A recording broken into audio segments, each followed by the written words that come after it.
श्रीगुरुभ्यो नमः। हरि ओम्। वक्रतुण्डमहाकाय सूर्यकोटिसमप्रभा निर्विघ्नं गुरु मे देव सर्वकार्ये सर्वदा। गुरुर्ब्रह्मा गुरुर्विष्णु गुरुर्देवो महेश्वर गुरुः साक्षात् परं ब्रह्म तस्मै श्रीगुरवे नमः। गुरवे सर्वलोकानां विजयपौरोगणामदेः सर्वविद्यानां श्रीदक्षिणामूर्तये नमः। नारायणं नमस्कृत्य नरं चैव नरोत्तमं देवीं सरस्वतीं व्यासं ततो जयमुदीरयेत्। नमो धर्माय महते नमः कृष्णाय वेदसे ब्राह्मणेभ्यो नमस्कृत्य धर्मान् वक्ष्यामि शाश्वतम्। नमो भगवते तस्मै व्यासाय मितदेशस्य प्रसादात् वक्ष्यामि नारायणं कथामिमाम्। श्रुतिस्मृतिपुराणानाम् आलयं करुणालयं नमामि भगवत्पादं शङ्करं लोकशङ्करम्. We were looking at Abhimanyu Vada Parva, Abhimanyu's death. So after Yudhishthira asks Abhimanyu to break that Chakravyuha formed by Drona in the absence of Arjuna, Abhimanyu enters it and he breaks that Chakravyuha, right? But unfortunately for him, the rest of the Pandavas and Panchala warriors, they could not follow him because Jayadratha blocked them. And Abhimanyu still continues ahead and charges towards Drona, defeating everybody that on his path and killing many kings and princes along the way. He rushes, and then finally 6 warriors on Kaurava side united together. They break. Karna breaks his bow, and then Ashwatthama his chariot, and things like that. Krupa, all these united together, and then finally Dushasana's son, taking a mace, he strikes at Abhimanyu and then kills him. So we stopped at that point, and then we will see what happens after that from today. So Yudhishthira, seeing that Abhimanyu lying on that ground with his all the Abhimanyu destroyed all that Kaurava forces and everything, all that lying on that ground, and seeing Abhimanyu on that ground like that, dead, Yudhishthira becomes filled with grief and sorrow. He starts urging his troops because they are still battling, even though Abhimanyu is dead, they're still battling. He urges all those heroes on his side, saying that Abhimanyu definitely has died, he has ascended to heaven. Don't fear, we will still fight and defeat our enemy. So he encourages them, even though he is filled with grief and his troops running away, seeing that, he urges them. So then Abhimanyu, Yudhishthira once again addresses all those things and all those people, and then he addresses saying that in the first instance, Abhimanyu killed many princes in that battlefield, and then he also finally gave up his life. He killed 10,000 warriors, and including King of Koshala. Abhimanyu, like Krishna and Arjuna himself, he battled like Indra in that battlefield, and then performing that great deeds, he finally has given up his life. So he has attained that great places next Sarga, like a Kshatriya wishes to attain. So he attained that state. Having this, after that, like battle continues a little bit, and then the evening approaches. All the troops, Sanjaya says that all of us return to covered in blood. All of us return to our camps. So we returned slowly. Then, in that evening time, as the sun started to set, all the warriors, everybody returned to their place, and then the field was filled with the bodies, dead bodies, elephants, horses, the chariots destroyed, the bows, arrows, everything like that. The charioteers with their ornaments, horses, standards, banners, everything crushed and broken, torn all over that battlefield. Large number of chariots lying on the battlefield. The creatures, which live on the flesh and blood, they started arriving in large numbers. Sanjay narrates that men with costly attires, dresses, ornaments, jewels, and everything, all the lying on that battlefield, horses, elephants, dressed beautifully. They were lying on barely on that bare ground helplessly. Dogs, jackals, cranes, carnivorous birds, wolves, hyenas, ravens, and blood drinking many creatures and rakshasas, large number of pishachas, all those coming there and eating that fat, blood, marrow, all those things they started eating. Then also the from the dead bodies, Rakshasas started laughing and happily enjoying those dead bodies. So like this, the evening as the evening came, that scene continued on that battlefield. Even though battle finished, the those who survive on the dead animals and people, those bodies, they started taking advantage of that situation.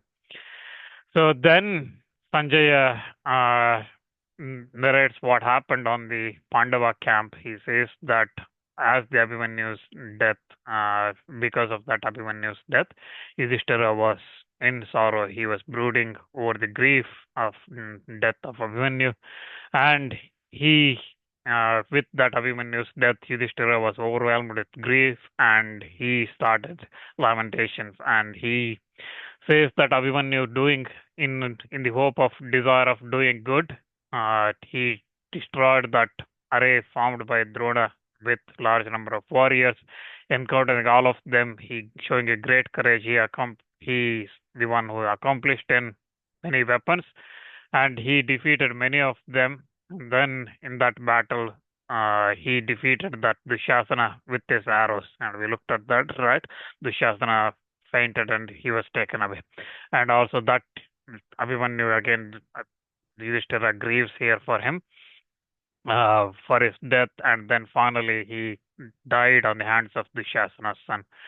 When Arjuna returns, what will I tell him? And that's one of the worries he has when Arjuna I sent Abhimanyu to this battlefield, and when Arjuna and Krishna return, and also to Subhadra, what will I tell? The Yudhishthira blames himself for his greed, saying that the one who covets uh, for things, he is going to fall, and that's what happened to me. In the hope of destroying the enemies, I sent Abhimanyu. So he was only a child. He should have been provided good food, vehicles, bed, ornaments, and all those things. But I sent him to lead this battle, and because of that, he is dead. So with what face I go and tell Arjuna that his son has been killed like this? Arjuna is very liberal. He is intelligent, modest, forgiving, handsome, very strengthy. He's mighty. He's possessed of all the good, beautiful limbs and respect to his superiors, heroic. He's beloved and devoted to truth and his glorious achievements.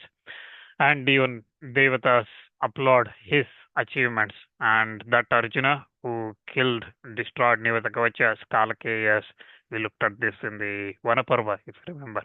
So Nivatakavachas and Kalakeyas he destroyed, and he going to Indra's place, and then on his way back he destroyed that Hiranyapura as well.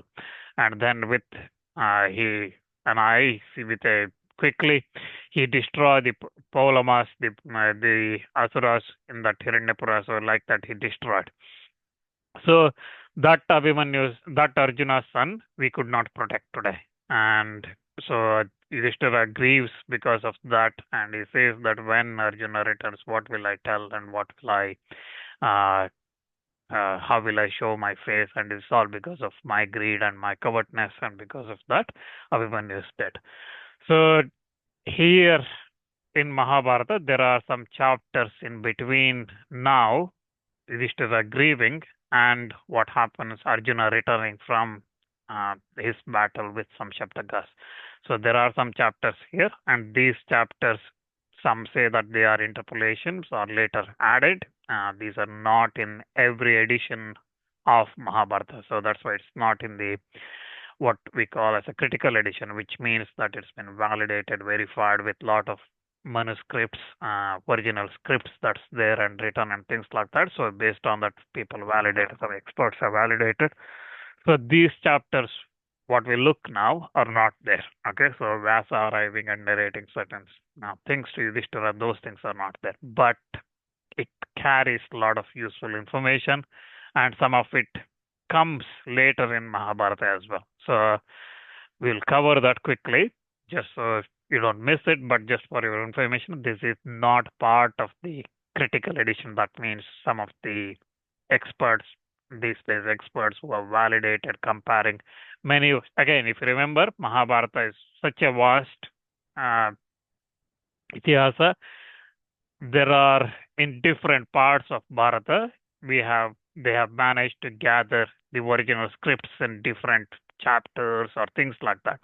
What they have done is consolidated all that and compared and made sure that there is consistency and it is not something that added maybe in the southern recession of Mahabharata or in the Bengali version or in the Kashmiri version and things like that. So here what we see is it is not there consistently in everywhere, and that's why it's omitted in the critical edition, but it is there in some versions of Mahabharata. So while Yudhishthira was grieving like that, the death of Abhimanyu, Vyasa comes there, and with that Vyasa coming there, Yudhishthira cries in front of him, saying that with many bowmen surrounding, uh, Abhimanyu has been killed. And in this battle that took place with Abhimanyu, it is not, it is unequal one. It is not fair. It is not right. It's one. So in such a battle, Abhimanyu has been killed. And when he says and he grieves for Abhimanyu's death, Vyasa addresses Yudhishthira, who was in such a sorrow, and Vyasa says that Yudhishthira, don't grieve for Abhimanyu's death. You know all the branches and everything, all the Vedas and all the knowledge. You people like you should not suffer, and you should not be stupefied by the uh, calamities that overtake you. So that brave Abhimanyu, having killed numerous enemies, he has ascended to heaven. So even though he is child, he acted like a matured one in that battlefield. So that's why Yudhishthira, the law is incapable of being transgressed. Death overtakes everybody, even Devatas, Danavas, Gandharvas. It overtakes everybody. So that's why don't worry about someone dying. So it is important how someone lived while they lived, and Abhimanyu has ascended to heaven because of the actions he did in that battlefield. So Yudhishthira says that all those lords, all those kings and princes, everybody lie bare on the earth. They have been killed by their enemies. They are, they all had great strength. They are possessed of great strength, like many thousand elephants, all of them elephant strength. They are moving very quickly.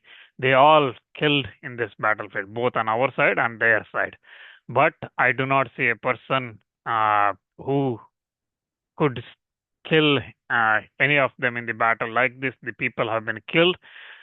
Even such a heroes have been killed. So the word death, Mrutyu, today made is intelligible. It is because those strong men who normally we think they're very strong, they are incapable of being defeated by anybody or killed by anybody. All such people are being killed in this battlefield. So that's why a great doubt comes in my mind. Where is this Mrityu? Where is this death coming from? Whose child is this Mrityu? What is this Mrityu? Why does Mrit take away the creatures? All this, please tell me. So what we can see here is, even though Yudhishthira is such a grief, he is still trying to learn and ask these questions to Vyasa, who is there, who is knowledgeable person, and ask this and understand why this happens, right? So he's asking that, and then to him, Vyasa narrates the story. He says that regard to this, there is an ancient story that Narada told me in the olden days. Narada told to Akampana in the olden days, and King Akampana, who was very much afflicted with great death, great sorrow, grief because of death of his son. So I will tell you that story about death. So having listened to this story, this history, This history is very excellent. It enhances the period of life and it kills the griefs and conduces the health. It is very sacred. It destructive of the large bodies of enemies and auspicious to all the living, all the things. So this is again, this story is even like study of the Vedas. It is such a meritorious one, and it should be every morning should be listened to by the kings who are desirous of long-lived children, and for their own good, it should be listened. So, having said that, the merit of listening to this story, Vyasa continues and narrates that story. He says that in the olden days, there was a king named Akampana, and on the battlefield, he was surrounded by enemies and nearly they overpowered him. His son, who was called Hari, who was equal to Narayana himself in strength, and he was exceedingly handsome. He was accomplished in all the weapons. He was gifted with great intelligence, possessed of might. He is like Indra himself in that battlefield. So, by destroying a large number of enemies, that son of Kampana, he was killed in that battlefield. So after the battle is over, Akampana performing all uh, the funeral and all the related things for his son. Once that Ashoka period, that Sutaka is over, he cleansed himself by performing all the final rites to his son.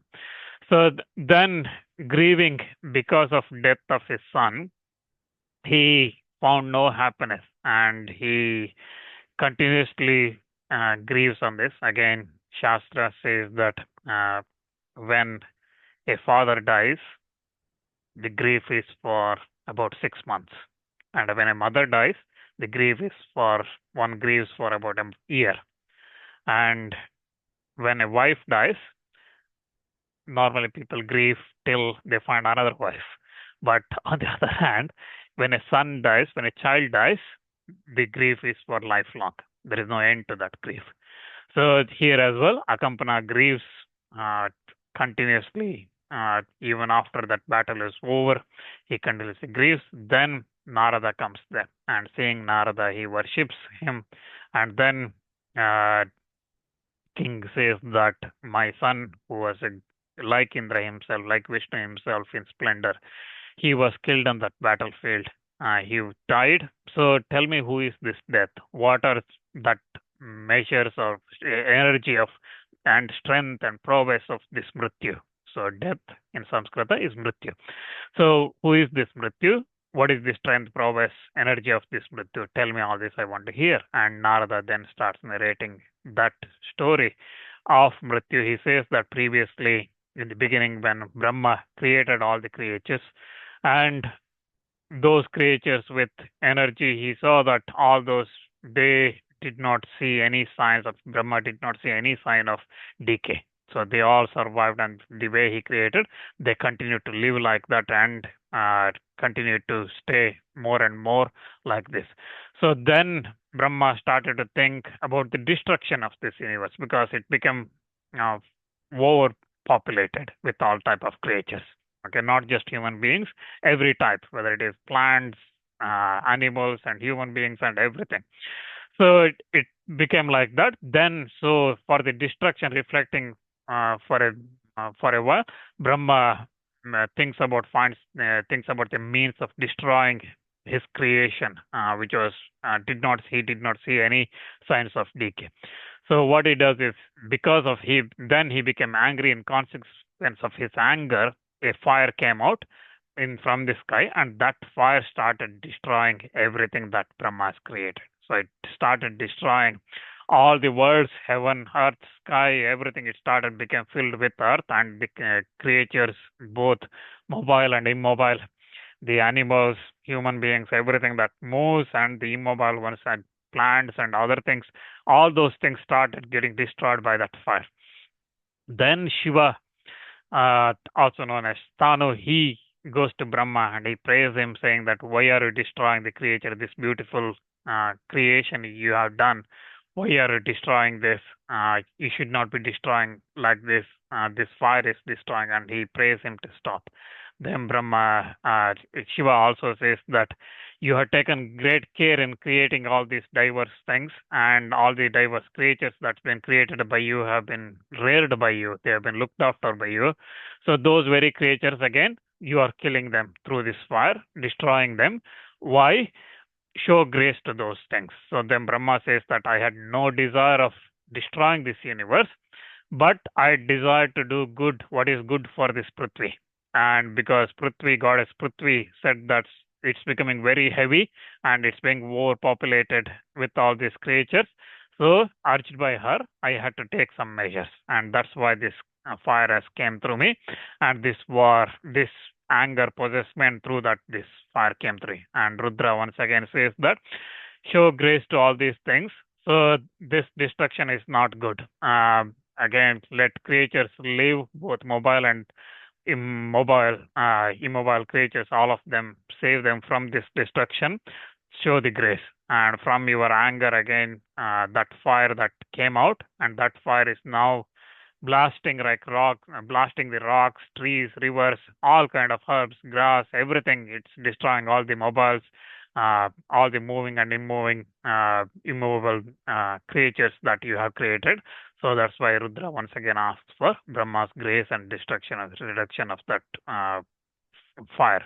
He says that protect, look at these creatures that you have created and protect them. So hearing this, from Rudra himself, Brahma, thinking about doing what is good for the creatures, held his own that anger, and then the the fire that created was extinguished. And for the beneficiation of the world, the Brahma declared the duties of production and emancipation, and then Brahma, from that fire that he extinguished, he saw after that a diverse sense of a female came out from him, from the doors of his diverse senses when he was creating, like extinguishing that fire, when he exterminated that fire.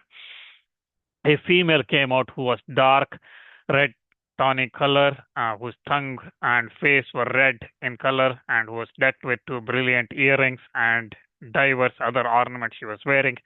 And coming out of Brahma's body, she smilingly looked at those two devatas, Brahma and Rudra, and the universe. She looked at, and she was ready to go in the southern direction.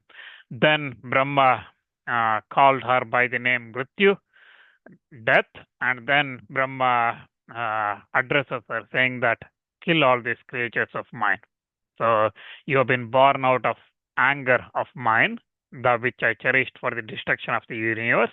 But by doing this, kill all the creatures, including the idiots and those who are learned. So both fools and the knowledgeable people, kill everyone at my command. By doing this, you will be benefited. That is what good for you. That is your job. Go and do it. Then that Mrutyu addresses Brahma, she reflected deeply, and then helplessly she started crying. And then Brahma caught hold of her tears in his two hands, and then he started and he began to implore her with kind words, and but the Mrutyu, suppressing all her arrow, that grief that is within her own self, she addresses with joined hands, she addresses Brahma. She says that created by you, how can I, especially I'm being a female, how can I do such a cruel and evil act, knowing that it is cruel and evil act, destruction of everything. How can I kill those creatures? I fear this is adharma, and it is great adharma. I should not be doing those things. Sons, friends, brothers, fathers, husbands, all these are always very dear. Especially I'm a female, they are very dear to me. And if I kill them, they who will suffer these losses will seek to injure me. And it is what that I fear. For example, if I kill somebody, they probably will harm me. Okay, the tears that will follow from the eyes of those who are crying because of someone else's death, that will not do any good for me. So that's why I seek your protection. So I will not go to Yama's place, and I will seek your grace. I will implore you, and I will, or your grace, and bowing my head and joining my hands.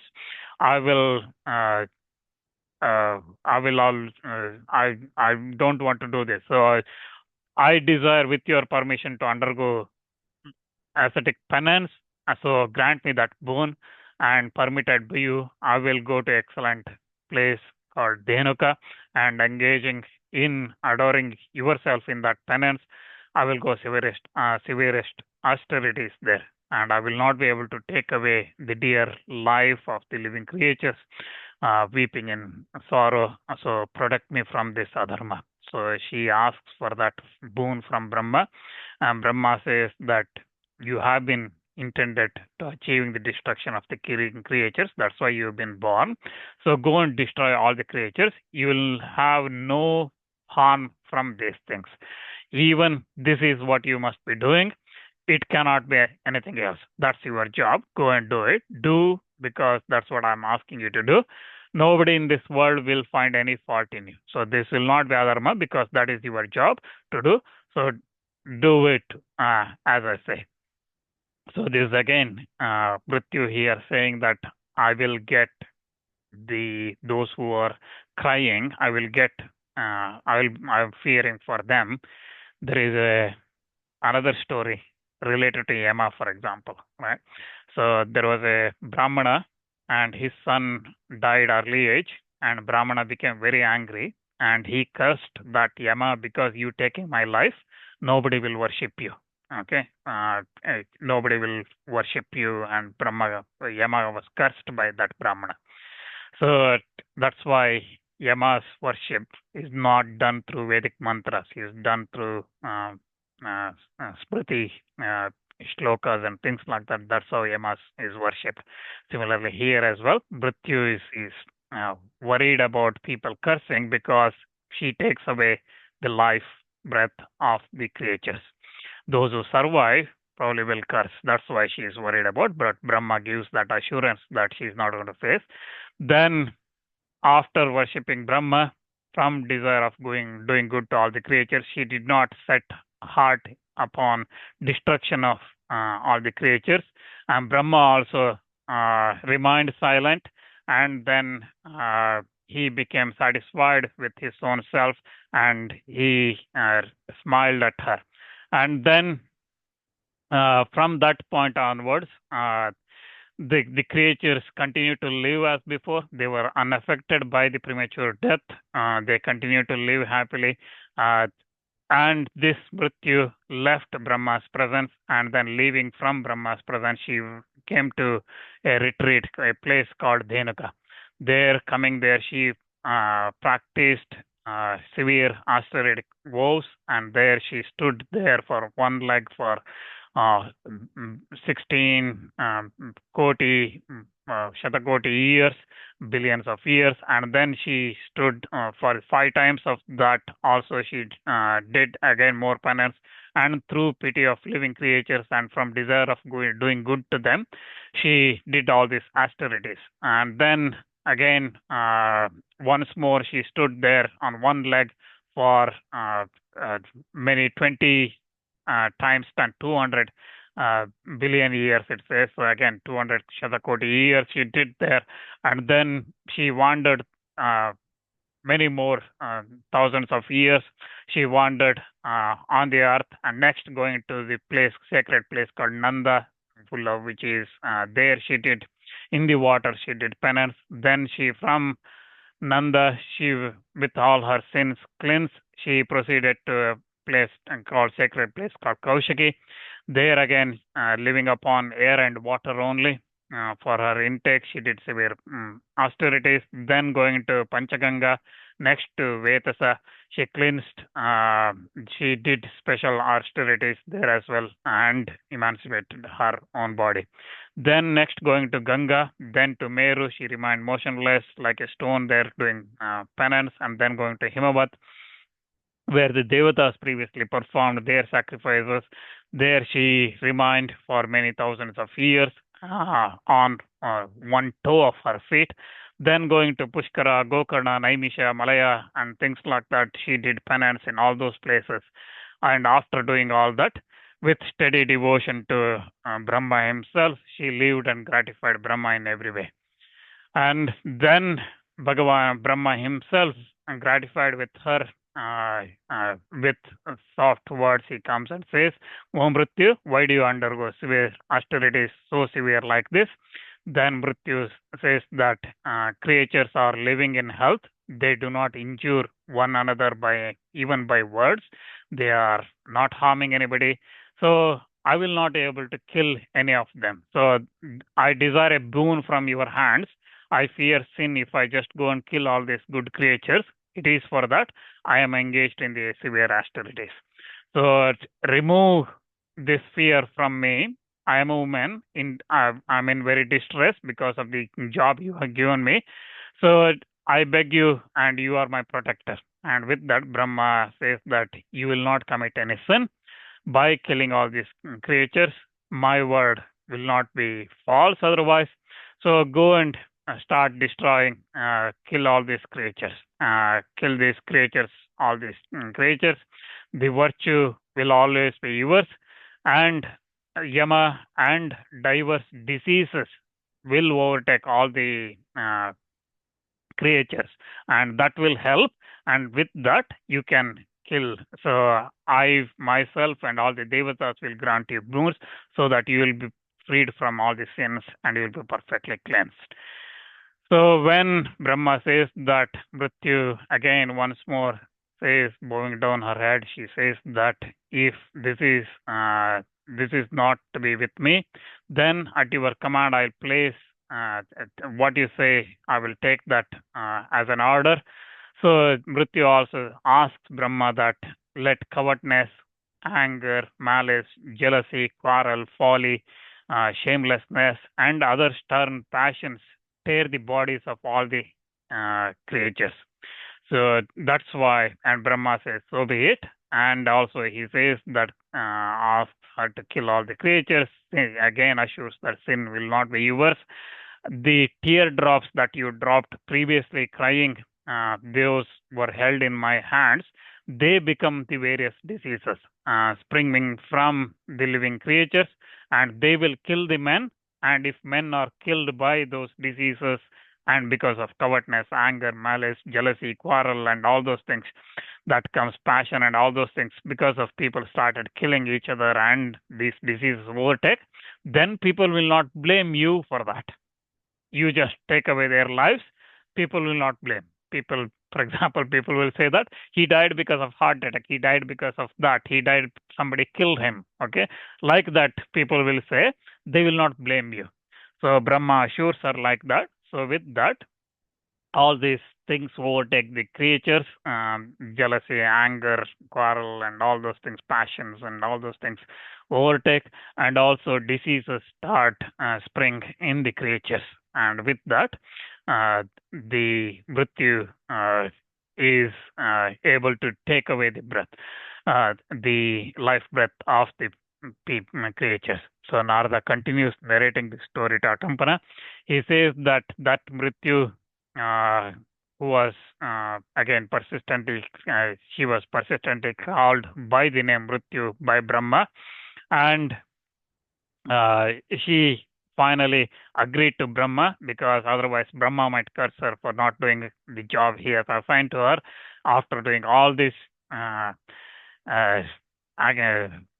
the giving all the tools for her so that she does not get blamed, and giving all the assurance and everything. If she still does not do the job, Brahma might curse her. That's why she agrees to do this. And so Narada narrates the story of this death and the strength, why people die and things like that. So, and he tells Akampana that it is because of this only creatures die. Diseases spring from the creatures themselves. Disease is the abnormal condition of the creatures. They are pained by it. Therefore, you do not indulge in the fruitless grief for the creatures after they are dead.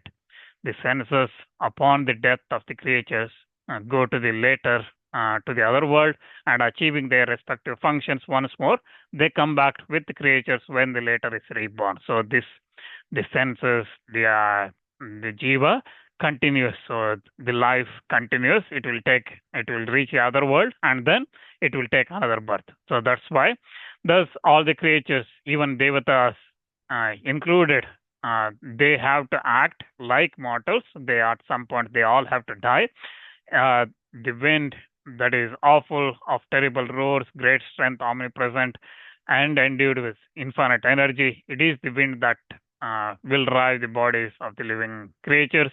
And again, like this, the people will die.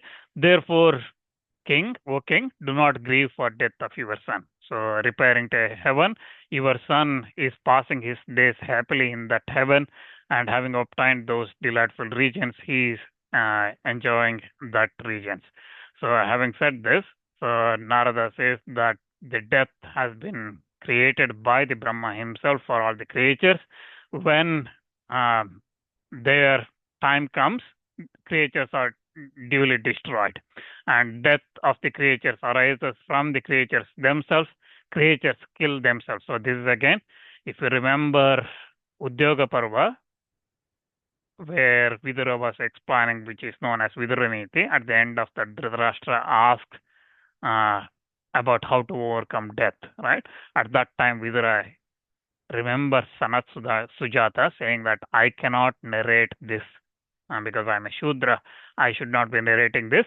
And he remembers Sanat Sujata, and Sanat Sujata comes and tells how to overcome death, right? So that is what Narada is similar thing. The same thing is Narada is what referring here, how to overcome death. So if you want to go back to Udyoga Parva and Sanat Sujata Sub Parva in that, where Sanat Sujata explains how to overcome death. Okay, and Sanat Sujata says that he himself has overcome that death. So here Narada says that all the creatures kill themselves. Okay, so effectively he's saying that if when someone says I kill myself, that means this body is going, but the Atma remains. Okay, so that's why, therefore, the ones who are wise, they truly knowing that death to be inevitable, they became ordained because it is ordained, given, ordered by Brahma himself. They never grieve for the creatures that are dead, knowing that this death is ordained by Brahma himself. They, without delay, cast off this grief. He instructs the king Akampana that cast off this grief. So hearing this, Akampana addresses his friend Narada, says that my grief is gone by listening to what you have said. I am contented. And hearing this story from you, I am grateful to you and I worship you. And he worships Narada. And then Vyasa concludes this saying that Rishi Narada addressing Akampana with this story, he goes back to Nandana heaven. He goes back to heavens. And Vyasa concludes that frequent recital of this story and hearing in the presence of others, and also frequent hearing of these stories, again, it is regarded as cleansing. It leads to fame and heaven and worthy of remembering and applauding. And again, it enhances the period of life. It gives a long life. So Vyasa says that do not grieve for, similarly, do not grieve for Abhimanyu's death. Having born as a Kshatriya, he has done his Kshatriya duties and he was sprung from Soma. You may remember from Adi Parva that Varchas was born as Abhimanyu. And Vyasa reminds him that he was sprung from Soma and he has attained that heavens again. So Vyasa concludes that discussion here, and we'll stop there and we'll look at what happens with Vyasa and Yudhishthira next time.